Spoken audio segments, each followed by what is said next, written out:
Hello friends, मैं pilot Sumit आप सभी का स्वागत करता हूँ अपने इस चैनल पे। और आज इस वीडियो में मैं आप सभी को बताने वाला हूँ भारतीय रेलवे में अब सरकारी नौकरी जो भी आप अप्लाई करने वाले हैं आरआरबी के किसी भी, तो उसमें आधार कार्ड की क्या भूमिका अब रहेगी। तो क्या है आधार कार्ड, क्या मायने रखेगा अब, तो उसके लिए मैं थोड़ा इस वीडियो में बताऊँगा, वेद आरआरबी की वेबसाइट भी दिखाऊँगा और रेलवे की तरफ से दिए गए लेटर की जानकारी के साथ में।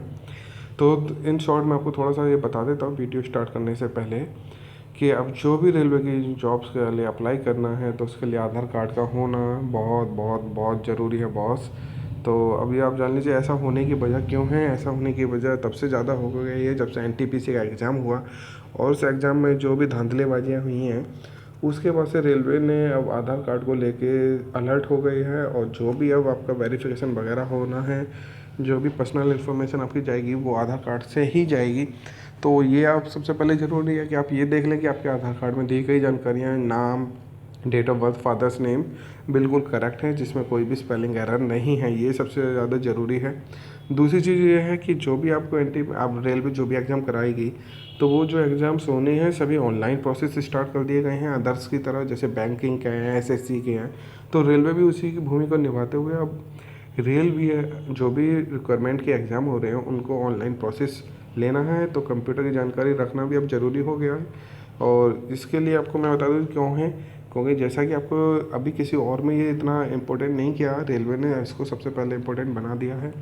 वो इस वजह से क्योंकि जैसे ही आपका जो भी फिंगर है, जो भी सब कुछ है, आपके जो स्कैनर वगैरह है, इन्फॉर्मेशन जो आधार कार्ड पर लिंक है, वही जब आप जाएंगे तो बायोमेट्रिक कराते समय वो ही डिटेल आपकी होनी चाहिए।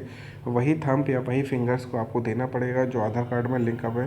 कहने का मीन्स इनडायरेक्टली या डायरेक्टली भी मैं कह सकते हैं कि अब मेरी जगह पे कोई दूसरा पर्सन जाके एग्ज़ाम नहीं दे सकता या किसी दूसरी की जगह पे जाके मैं एग्ज़ाम नहीं दे सकता। ये है। तो चलिए वीडियो शुरू करते हैं और मैं वीडियो में आपको दिखाता हूँ कैसे कैसे क्या है, क्या लेटर आया है।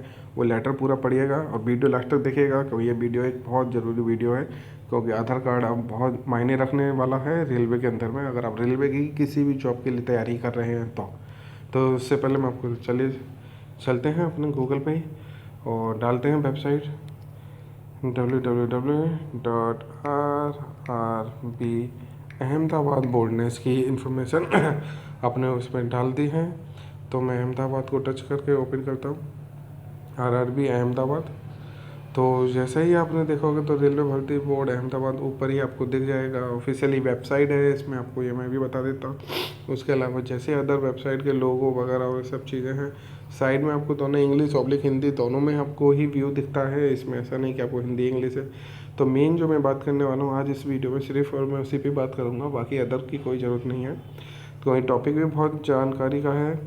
तो आप जैसे ही आप इसको ओपन करके देखेंगे तो आपको टॉप पर ही ये देखिएगा, मैं जूम कर दिया, भविष्य में होने वाली रेलवे भर्तियों में 12 अंकों के आधार नंबर से संबंधित जन सूचना, ये सूचना डाल दी गई है अहमदाबाद बोर्ड की तरफ से। शिट यार,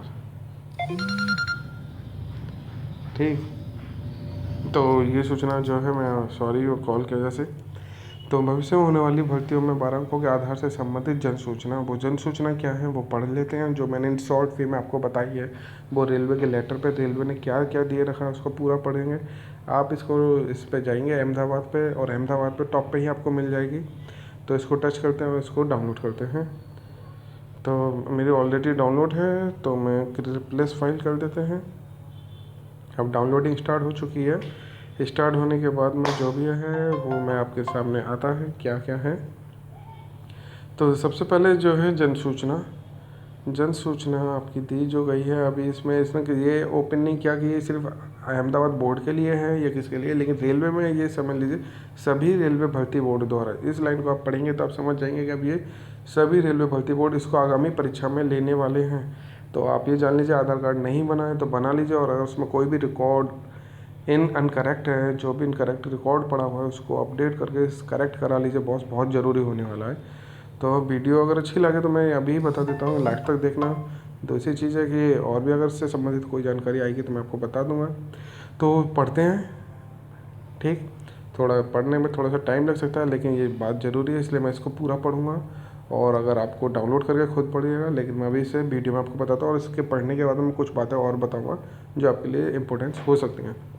तो पढ़ना शुरू करते हैं। सभी रेलवे भर्ती बोर्ड द्वारा आगामी परीक्षाओं में आवेदन प्रस्तुत करने वाले उम्मीदवारों की पहचान का सत्यापन आधार कार्ड के माध्यम से किए जाना प्रस्तावित है। अब आधार कार्ड से ही मेन रहेगा सत्यापन।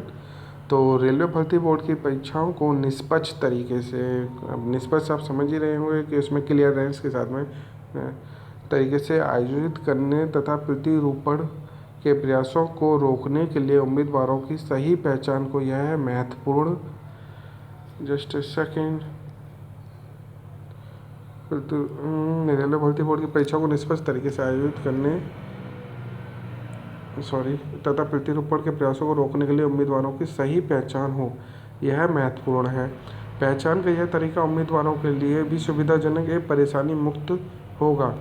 आधार अधिनियम के प्रावधान तथा नियम दिनांक 14 सितंबर 2016 से लागू है, लेकिन उसके बाद से कोई भी रिक्वायरमेंट आई नहीं है, तो इसलिए इसकी अभी इतना किसी को ज़्यादा जानकारी पहुंची नहीं है। तो कोई भी आपकी 14 सितंबर 2016 से पहले बस एनटीपीसी की एक निकली है जो आपकी 15 नवंबर 2015 शायद आई थी, है ना। 14 सितंबर 2016 से लागू है तथा इससे संबंधित अधिसूचना सरकारी राजपत्रों में प्रकाशित की जा चुकी है। आधार अधिनियम 2016 की धारा 57 के अनुसार किसी व्यक्ति की पहचान सुनिश्चित करने के लिए आधार नंबर का उपयोग किया जा सकता है।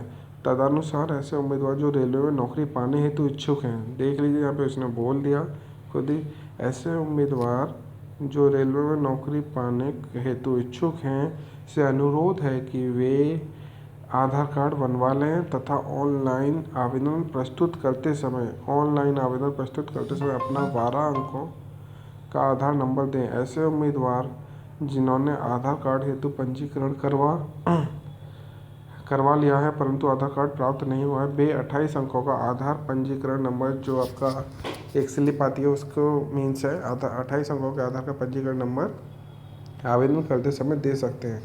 उम्मीदवार की पहचान सुनिश्चित करने के लिए परीक्षा केंद्र पर बायोमेट्रिक उपस्थिति प्रणाली के द्वारा उम्मीदवार के उंगली के निशान के आधार पर सर्वर में उपलब्ध, जो आपका सर्वर है कंप्यूटर में जो होगा उपलब्ध, उनकी उंगली के निशान से मिलान हेतु आधार नंबर का उपयोग किया जाएगा। डायरेक्टली वे में बोल दिया गया है कि अब आपका जो है उंगली के नंबर से आपके आधार को मिलान किया जाएगा। अब जो आधार मिलान हो जाने पर ही आपको सिस्टम पे बैठाने को दिया जाएगा। तो इच्छुक उम्मीदवार जो रेलवे भर्ती बोर्ड की परीक्षा में आवेदन करना चाहते हैं उनसे अनुरोध है कि वे आधार पंजीकरण केंद्रों पर यथाशीघ्र संपर्क कर अपना पंजीकरण करवा लें। खुद रेलवे कह रहा है कि इसे जितना जल्दी हो सके आप इसको करा सकते हैं। अब लास्ट की जो लाइन जो मैं आपको बता रहा था कि लास्ट तक पढ़िएगा, तो वो ये है, उपरोक्त प्रावधान जम्मू एवं कश्मीर, मेघालय तथा आसाम को छोड़कर, जो मैं आपसे कहा था कि इसको पढ़िएगा लास्ट तक, मेघालय तथा आसाम को छोड़कर अन्य सभी राज्यों एवं केंद्र शासित प्रदेश में लागू है। तो आपके कहने का मीन से उपरोक्त प्रावधान जो है जम्मू एवं कश्मीर, मेघालय, आसाम को छोड़कर बाकी जितने भी हैं केंद्र शासित राज्य उनमें भी लागू है, राज्यों एवं केंद्र शासित में लागू है। जम्मू एवं कश्मीर, मेघालय तथा आसाम राज्यों के उम्मीदवार को ऑनलाइन आवेदन फॉर्म में अपना मतदाता पहचान पत्र नंबर, वैध passport number, driving licence number अथवा अन्य वैध सरकारी पहचान पत्र नंबर भरना होगा। इनमें से कोई भी एक आपको अपना एक नंबर जो है वो आपको ऐड करना होगा, और ऐड करने के साथ साथ जब आप जाएंगे बायोमेट्रिक कराएंगे तो उस समय वो आपके पास होना भी चाहिए, क्योंकि क्या पता कि कोई है, तो इसलिए बॉस रखना ज़रूरी है। और नीचे आपको देखेंगे तो रेलवे भर्ती बोर्ड की एक लिखा हुआ है, लेकिन किस बोर्ड का ये नहीं है, तो ऑलरेडी आप समझ सकते हो क्योंकि टॉप पे जब दिखाए तो सभी रेलवे भर्ती बोर्ड लिखा हुआ, तो इस सभी रेलवे भर्ती बोर्ड द्वारा दिया गया है, जो अहमदाबाद की वेबसाइट पे पड़ा हुआ है। तो आरआरबी अहमदाबाद की, चलिए तो वापस चलते हैं। तो मैं वापस आरआरबी अहमदाबाद की वेबसाइट पे आ चुका हूँ। तो आप इसमें देखेंगे तो जैसे ही आपको टॉप पे देखने को मिल जाएगा, आप इसको लाइटली ना लें इस इन्फॉर्मेशन को, और जितना जल्दी हो सके आपके में जो भी इनकरेक्ट डिटेल दे रखे, जैसे कई बार हो चुका है कि मेरे भी आधार कार्ड में रहा था कि मेरी जो है डिटेल्स में थोड़ा सा करेक्शन कराना पड़ा था, तो आप वो अपडेट करा लीजिए, क्योंकि इसकी वजह से आपको फिर फ्यूचर में प्रॉब्लम्स हो जाएगी। इसलिए अभी से ही शुरू हो जाइए, क्योंकि रेलवे की भर्ती को लेके भी अभी कुछ ओपन नहीं किया जा रहा कि कब भर्ती आनी है, जैसा कि कई जने पूछ रहे हैं। लेकिन हाँ, आनी है, ये मेरे को इन्फॉर्म है कि 2017 में आनी है। और भी अदर वेबसाइट जैसे मैं बता दूंगा आपको कि किस पे है, लेकिन जो डेट डिक्लेयर नहीं की जा रही है। तो वीडियो देखने के लिए आप सभी का मैं तहे दिल से धन्यवाद कहता हूँ। चैनल पे बने रहने के लिए जो भी मेरे सब्सक्राइबर हैं उन सभी का शुक्रिया अदा करता हूँ, और उम्मीद करता हूँ मेरी वीडियो आपको पसंद आएगी। तो अगर वीडियो अच्छी लगती है, दी गई इन्फॉर्मेशन आपको अच्छी लगती है, या आपको लगता है कि आपके लायक है, आपके ज़रूरी है, तो वीडियो लाइक करिए। अगर आपको लगता है कि मेरे द्वारा दी गई इन्फॉर्मेशन आपके किसी काम की नहीं है, तो बेशक वीडियो डिसलाइक कर दीजिए बॉस, क्योंकि ये जो सब चीज़ें हैं वो आप ही के लिए हैं। तो चैनल पे बने रहने के लिए एक बार फिर से आप सभी का धन्यवाद। तो चलिए इसी के साथ वीडियो ख़त्म करते हैं। बाय।